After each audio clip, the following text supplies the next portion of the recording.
విపక్షాల నిరసనల మధ్య online gaming బిల్లుకు లోక్సభ ఆమోదించింది. కేంద్ర హోంమంత్రి అమిత్ షా ప్రవేశపెట్టిన 3 బిల్లులపై విపక్షాలు తీవ్ర నిరసన తెలిపాయి.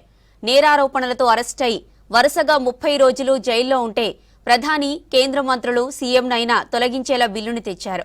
అయితే రాష్ట్రాల హక్కులను కాలరాసేలా బిల్లులు ఉన్నాయని విపక్ష నేతలు మండిపడ్డారు.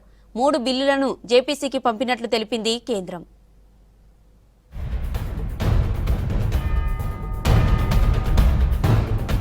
ప్రతిపక్షాల నిరసనల మధ్య ఆన్లైన్ గేమింగ్ ప్రమోషన్ కంట్రోల్ బిల్లును లోక్సభ ఆమోదించింది. విపక్ష ఎంపీల ఆందోళనల మధ్య మూజువాణి ఓటుతో బిల్లు ఆమోదం పొందింది. Promotion and రెగ్యులరేషన్ of online gaming bill 2025 బిల్లును కేంద్ర ఐటీ శాఖ మంత్రి అశ్విని వైష్ణవ్ సభలో ప్రవేశపెట్టారు. ఆన్లైన్ గేమ్స్, ఈ స్పోర్ట్స్ మధ్య విభజన ఉండేలాగా బిల్లును రూపొందించారు. రూల్స్ పాటించకుండా ఆన్లైన్ గేమ్స్ బిజినెస్ చేస్తున్న వారికి 3 ఏళ్ల జైలు శిక్ష, ₹1 కోటి ఫైన్ విధించనున్నారు. ఆన్లైన్ గేమ్స్ కి సంబంధించి అడ్వర్టైజ్మెంట్లలో భాగస్వామ్యం ఉన్నవారికి 2 ఏళ్ల జైలు శిక్ష, 50 లక్షల వరకు జరిమానా వేయనున్నారు. దేశవ్యాప్తంగా ఆన్లైన్ బెట్టింగ్ యాప్స్ ఆగడాలు ఎక్కువ కావడంతో కేంద్రం కొత్త బిల్లు తెచ్చింది. ऑनलाइन मनी गेम्स के कारण एक एडिक्शन हो जाता है, जिंदगी भर की बचत गेम में उड़ा दी जाती है और इस बिल में भी प्राथमिकता दी गई है समाज के कल्याण को और समाज में जो बहुत एक बड़ी बुराई आ रही है उससे बचने के लिए ये बिल लाया गया। माननीय अध्यक्ष जी, కేంద్ర హోంమంత్రి అమిత్ షా లోక్సభలో 3 కీలక బిల్లులను ప్రవేశపెట్టారు. వీటిని విపక్షాలు తీవ్రంగా వ్యతిరేకించాయి.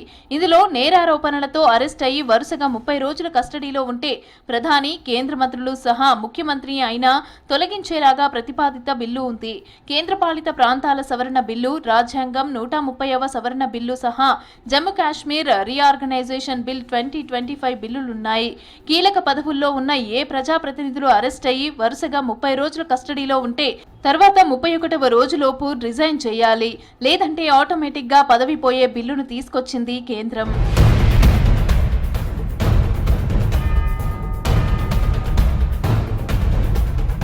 3 కొత్త బిల్లులపై లోక్సభలో అధికార విపక్షాల సభ్యుల మధ్య మాటల యుద్ధం కొనసాగింది.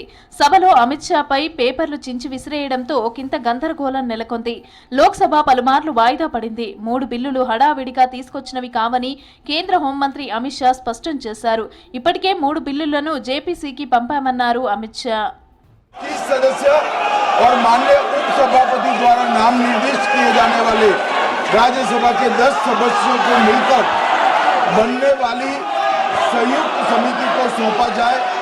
संयुक्त समिति की बैठक लोकसभा के नियमों के अनुसार होंगे और अगले सदन के पहले दिन तक ये संयुक्त समिति रिपोर्ट प्रस्ताव करे, ऐसा मेरी दरखास्त। రాజ్యాంగ సవరణ బిల్లుపై చర్చ సందర్భంగా కేంద్ర హోంమంత్రి అమిత్ షా, కాంగ్రెస్ ఎంపీ కేసీ వేణుగోపాల్ మధ్య వాగ్వాదం జరిగింది. నైతికత విషయంలో పాఠాలు చెప్పొద్దన్నారు. Sir, BJP people are telling this bill is to bring morality in politics. When he was the Home Minister of Gujarat, he had been arrested, sir. Whether he took the morality of that point of time, मुझ पर झूठे आरोप लगाए तब arrest होने के पहले मैंने नैतिकता के मूल्यों का हवाला देकर इस्तीफा भी दिया और जब तक मैं कोर्ट से निर्देश नहीं हुआ कोई संविधान पद मैंने स्वीकार नहीं किया. లోక్సభలో కేంద్రం ప్రవేశపెట్టిన 3 బిల్లులు రాజ్యాంగ సూత్రాలకు విరుద్ధంగా ఉన్నాయన్నారు కాంగ్రెస్ ఎంపీ మనీష్ తివారీ. రాష్ట్రాల హక్కులను కాలరాసేలా కేంద్రం బిల్లులు తెస్తుందని విమర్శించారు Manish Tiwari. It is destructive of the basic structure of the constitution for the simple reason because its potential for misuse of state instrumentalities is enormous.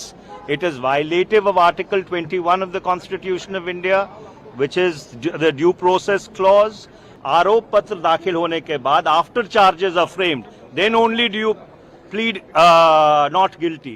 So what are we talking out here? You are fundamentally destroying the constitution completely.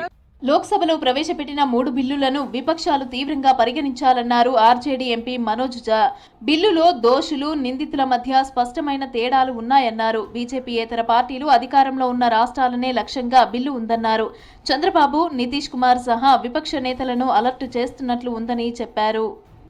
तो संभवतः विपक्ष मुक्त लोकतंत्र की जो आपकी अवधारणा है उसको अमली जामा पहनाते हैं। मैं आगाह करता हूं चंद्रबाबू नायडू जी को, नीतीश जी को, संभल के रहिए। और कुछ इनके स्वयं की पार्टी में भी शायद उनको भी निपटाने की ये योजना है। 30 రోజులు జైల్లో ఉంటే ప్రజాప్రతినిధులను తప్పించే బిల్లును వ్యతిరేకిస్తున్నట్లు చెప్పారు మజ్లిస్ ఎంపీ అసదుద్దీన్ ఓవైసీ. సీఎంలు, మంత్రులను తొలగించే కుట్రతోనే ఎన్డీఏ సర్కార్ bill తెచ్చిందన్నారు. Sir, this violates principle of separation of powers, due process, undermines the right of the people to elect a government. బిల్లులపై విపక్షాలు కావాలనే గందరగోళం సృష్టిస్తున్నాయన్నారు బీజేపీ ఎంపీ రవిశంకర్ ప్రసాద్. బిల్లుతో విపక్షాలకు ఎదురయ్యే సమస్యలేంటో చెప్పాలన్నారు. నేరారోపణలతో జైలుకు వెళ్లిన ప్రజాప్రతినిధులు ఎందుకు రిజైన్ చేయరని ప్రశ్నించారు రవిశంకర్ ప్రసాద్. जिनकी राजनीति अपराध और जिनके लोग भ्रष्टाचार अपराध के कारण काम करते हैं वही परेशानी है, बस और क्या है। బీహార్ ఓటర్ల జాబితా సవరణపై పార్లమెంటులో విపక్షాలు ఆందోళన కంటిన్యూ చేశాయి. లోక్సభ, రాజ్యసభలోనూ వెల్లోకి దూసుకు వెళ్లిన ఇండియా కూటమి ఎంపీలు వాయిదా తీర్మానాలపై డిస్కస్ కు పట్టుబట్టారు.